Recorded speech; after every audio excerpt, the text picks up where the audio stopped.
Quand il s'agit d'accompagner les équipes vers plus d'efficacité et d'adaptabilité, il sait comment faire. Voici Antoine Audibert, formateur chez Arcadia Formation. Antoine, quels sont les problèmes que rencontrent tes clients quand ils travaillent en équipe? Alors les problématiques que je rencontre assez souvent dans les structures, c'est des problématiques à la fois organisationnelles et aussi de l'ordre de la communication.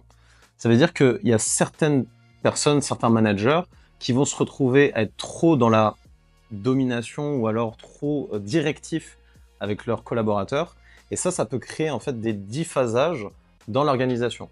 Donc on va se retrouver avec des conflits ou des manques de compréhension parce que le dirigeant, le manager ne sait pas communiquer ses besoins et le collaborateur, lui, peut-être a peur de poser ses limites par rapport aussi au manager. Et donc, il y a tout un travail à faire sur l'aspect comportemental et sur l'aspect communicationnel pour arriver à recréer un lien avec le collaborateur, le manager, le dirigeant, quoi. Est-ce que tu leur transmets aussi des outils pour améliorer leur relation d'équipe? En fait, pour aller encore plus loin, c'est pas que des outils que je leur apporte, c'est aussi des techniques spécifiques de régulation de l'anxiété et à la fois aussi de rééquilibrage sur leur comportement. Qu'est-ce que je veux dire par là? En fait, la problématique globale, elle est même pas de l'ordre de la technique, elle est de l'ordre de la régulation sur leur comportement. Qu'est-ce que j'entends par là? J'entends par là la capacité à adapter un comportement pour le collaborateur. En gros, une personne qui va être trop dominante, qui va parler avec ce ton-là, par exemple, eh bien, chez l'autre personne, elle va avoir un comportement presque de survie vis-à-vis de ce comportement. Donc, elle va se mettre à se taire complètement pour éviter le conflit, ou alors elle va essayer de faire plaisir à l'autre personne. Et ça va créer on va dire un mauvais résultat par rapport à l'action qui est demandée. Donc, va y avoir un sabotage en fait, alors que c'est simplement une problématique de posture envers le collaborateur ou envers le manager. Ton objectif, c'est aussi de les aider à rendre leurs relations plus saines au travail? Effectivement, j'apporte auprès des collaborateurs et des managers la capacité à mieux adapter leur relationnel sur deux niveaux. Le premier niveau envers eux-mêmes, c'est-à-dire être capable d'adapter leur posture, que ce soit par rapport à la direction, donc la partie dominante de leur personnalité, ou alors la partie influente. En gros, être capable de dire les choses à l'autre personne sans avoir peur des conséquences. Ça, c'est la première étape. La deuxième étape, ça va être d'être capable d'adapter leur posture par rapport à l'autre. Donc en fait, il y a l'autre et soi-même.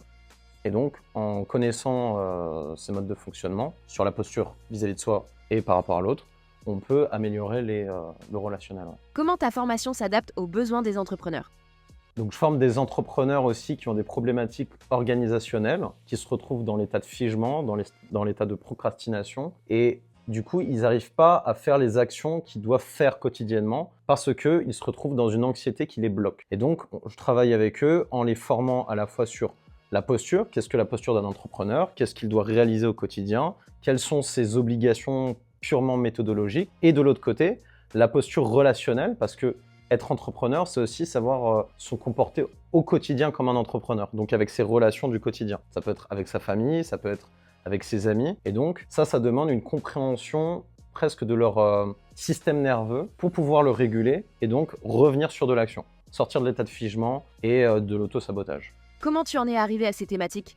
Je suis passé par toutes ces problématiques. À la base, moi, j'étais ingénieur, en fait. Je travaillais sur des projets de construction à des échelles assez grosses, que ce soit en France, au Maroc, en Indonésie, même au Luxembourg. Et en fait, j'ai constaté que ces problématiques, moi, je les avais, peu importe l'endroit. À la base, je pensais que c'était simplement une problématique qui était liée, en fait, à la culture. Et je me suis rendu compte que j'avais ces problématiques n'importe où. À partir de ce constat, j'ai vu aussi que ces problématiques organisationnelles affecter aussi aller sur des problématiques relationnelles, ce qui m'emmenait dans des relations toxiques, que ce soit dans le travail ou dans ma vie personnelle. Et donc, en prenant conscience de ça, j'ai fait des recherches sur la neuroscience, sur le fonctionnement du système nerveux, du cerveau, etc. Et donc, j'ai appliqué à moi-même en fait, toutes ces méthodologies liées à la régulation de l'anxiété, la capacité à adapter son comportement par rapport à la situation, soit dans la relation, soit au niveau du travail. Et donc, je l'ai appliqué à moi-même. Donc, je suis le premier expérimentateur de ces méthodologies. Tu formes en présentiel et à distance. Comment tu as organisé ça? En fait, il y a une première partie que je fais justement d'un point de vue plutôt théorique où j'explique les bases du système nerveux, du mode de fonctionnement du cerveau, etc. Et après, on passe à des mises en pratique. Donc là, les personnes, qu'est-ce qui se passe? Je leur demande de venir avec des problématiques spécifiques qu'elles peuvent avoir dans leur entreprise. Par exemple, une difficulté à exprimer une limite à un manager, un collaborateur, etc. Ils rejouent la scène et après on analyse sur le plan comportemental leur mode de fonctionnement, qu'est-ce qu'ils auraient pu faire, qu'est-ce qu'ils auraient pu dire et ça fait écho aussi avec les autres participants. Ça c'est en présentiel. En distanciel, le programme est un peu différent dans le sens où là il y a également un suivi qui va être en individuel. On va aller beaucoup plus en profondeur. Pourquoi? Parce qu'il y a un sujet dont on parle assez peu qui est la théorie de l'attachement. Sans rentrer dans trop profondément en psychologie, mais en gros, nos dynamiques relationnelles sont liées à notre attachement par rapport à notre père, par rapport à notre mère et des figures parentales. Et donc, ces relations-là définissent l'entièreté de nos relations avec le monde extérieur. Donc, il faut travailler en profondeur par rapport à ces dynamiques, les sécuriser. Et quand on est capable de se sécuriser à ce niveau-là, on est capable d'expérimenter d'autres types de comportements. Et donc, le travail en distanciel va se baser sur ce pilier individuel, un travail aussi de groupe, avec des mises en situation, et un travail aussi, on va dire, plutôt en autonomie, puisque j'ai également une plateforme de formation avec des vidéos didactiques, des fiches d'exercices qui permettent à l'apprenant de développer une autonomie sur le long terme. Parce que l'objectif, c'est pas qu'il soit en dépendance avec moi, c'est qu'il soit en dépendance avec lui-même, et qu'il devienne son propre guide. En présentiel, tu organises tes formations ou tu interviens pour des partenaires comme des écoles ou des organismes de formation. Je travaille avec le Parlement européen, je travaillais avec la sécurité sociale luxembourgeoise. Je fais des interventions pour Caritas, pour FEDAS, qui est plus au Luxembourg. Et donc, ce qui est super intéressant, c'est qu'on peut que je travaille avec des organismes qui ont des problématiques qui sont hyper différentes. Ça peut être des structures liées à la violence psychologique, comme ça peut être dans des incubateurs face à des entrepreneurs qui ont des problématiques plus de l'ordre méthodologique organisationnel. Je pense que le fondement de mon travail, c'est véritablement de savoir réguler son système nerveux pour pouvoir faire ce qu'on s'est dit qu'on allait faire. En gros, être fiable avec soi-même pour être fiable avec les autres. Merci beaucoup Antoine pour cet échange et à très bientôt.